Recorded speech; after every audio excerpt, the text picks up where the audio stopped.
Hello' বন্ধুসকল, মোৰ mini ব্লগলৈ আপোনালোকক স্বাগতম জনালোঁ। বলক আমি যাই থাকোঁ নতুন ভিডিঅ'ৰ সৈতে। আপোনালোকে চাই থাকক কি হ'ব যাই আছে ভিডিঅ'টো।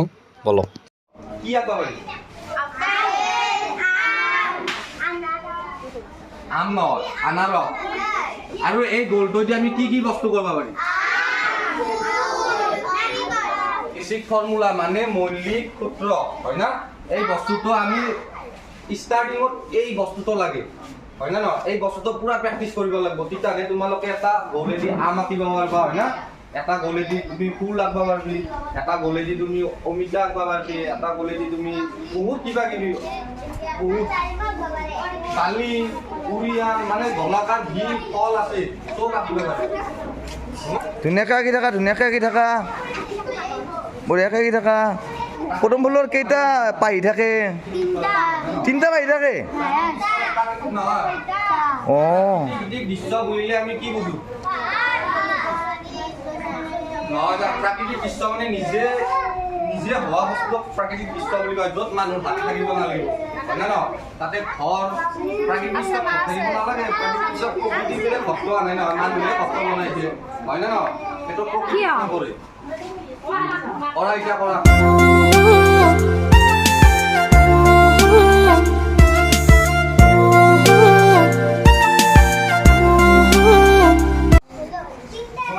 ক'ত আছে এতিয়া?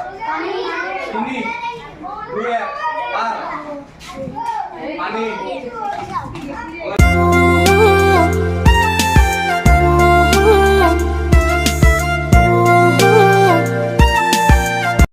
আপোনালোকে কালি এজন ব্যক্তিক দেখা পালা, যিটো আমাৰ স্কুলৰ মেইন বুলিও ক'ব লাগে, যিটো গ্ৰীষ্মকালীন শিবিৰৰ ভিডিঅ'টো মানে কালি অহা নাই, কালি ছাৰ হঠাতে গুচি যাবলগীয়া হ'ল। এতিয়া ছাৰ আছে, ছাৰৰ পৰা কিছু আমি কথা শুনিম কি কয় গ্ৰীষ্মকালীনৰ বিষয়ে। ছাৰ, এই গ্ৰীষ্মকালীনৰ বিষয়ে আপুনি যে এই সৰু ল'ৰা ছোৱালীমানক ইমান ধুনীয়াকৈ মানে শিকায়, মানে আপোনাৰ মনত কেনেকুৱা ভাৱ আহে? আচলতে আমাৰ সৰু ল'ৰা ছোৱালীবিলাকক আমি যিখিনি শিকাম, সেইখিনি বস্তুখিনি সিহঁতে পূৰা অন্তৰৰ পৰা লয়। আমি যিটো কওঁ সেইটো সিহঁতে কৰিব বিচাৰে, সিহঁতে শিকাই ভাল লাগে আৰু সেইকাৰণে মানে শিকাব আহিছোঁ ইয়াত।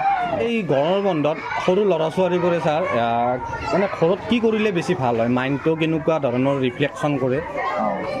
মানে সৰু ল'ৰা ছোৱালীখিনি কি হৈছে, সিহঁতৰ মনটো অগুল থুগুল।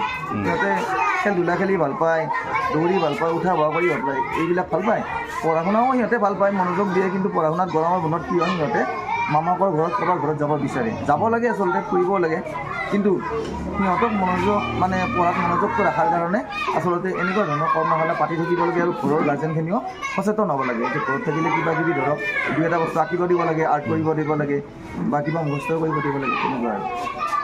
ঠিক আছে, থেংক ইউ ছাৰ। বাকী ছাৰ, আজি প্ৰগ্ৰেমটো কি হৈ গ'ল আমাৰ? আজি আমাৰ প্ৰথমতে আৰ্টৰ ক্লাছ হ'ল।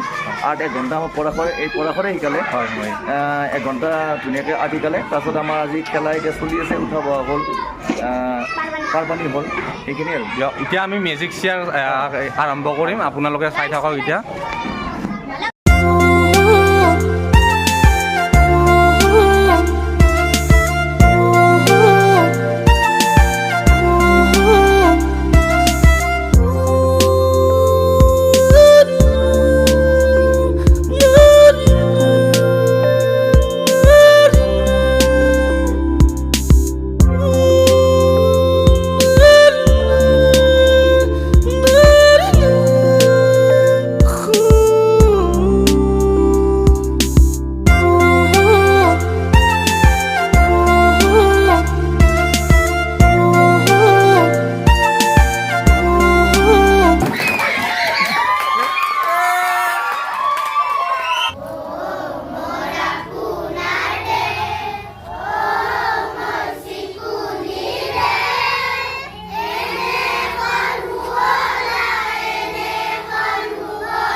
এটা সঁচা কথা কৈছোঁ, মানে এই সৰু ল'ৰা ছোৱালীগিলাখনৰ লগত থাকিলে মানে মনটো ইমান ভাল লাগে নহয়, মানে ক'ব নোৱাৰি আৰু এনেকুৱা অনুভৱ হয় মনটো।